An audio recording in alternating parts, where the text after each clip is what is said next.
Methanol എന്ന് പറയുന്നത് ഒരുപാട് ഇൻഡസ്ട്രിയൽ പർപ്പസ് അല്ലെങ്കിൽ ഇൻഡസ്ട്രിയൽ വാണിജ്യപരമായിട്ട് ഒരുപാട് പ്രാധാന്യമുള്ള ഒരു സംയുക്തമാണ് മെഥനോൾ എന്ന് പറഞ്ഞിരിക്കുന്നത്. അതിനെ നമ്മൾ വേറൊരു പേരിലും അറിയപ്പെടുന്നുണ്ട്. അതായത് വുഡ് സ്പിരിറ്റ്. ഈ പേരുകളൊക്കെ ഓർത്തിരിക്കുക കേട്ടോ. മെഥനോള്, മീഥൈൽ ആൽക്കഹോള് അഥവാ എന്താണ് വുഡ് സ്പിരിറ്റ് എന്നും അറിയപ്പെടുന്നുണ്ട്. Methanol is a compound with a great industrial significance. It is also called wood spirit. മനസ്സിലായല്ലോ? അപ്പൊ ആ പേരുകൾ ഓർത്തിരിക്കുക. ഇനി മെഥനോൾ വ്യാവസായികമായിട്ട് ഒരുപാട് പ്രാധാന്യമുള്ളതെന്ന് പറഞ്ഞു. അതുകൊണ്ട് തന്നെ വ്യാവസായികമായിട്ട് ഉൽപ്പാദിപ്പിക്കുന്നുണ്ട്.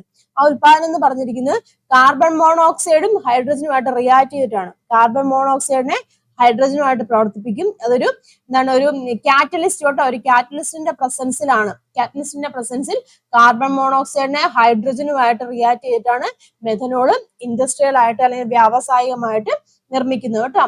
പിന്നെ ടെക്സ്റ്റ് ബുക്കിൽ അതിന്റെ കൊടുത്തിട്ടുണ്ട് കേട്ടോ, ഇക്വേഷൻ കൊടുത്തിട്ടുണ്ട്. കണ്ടില്ലേ? കാർബൺ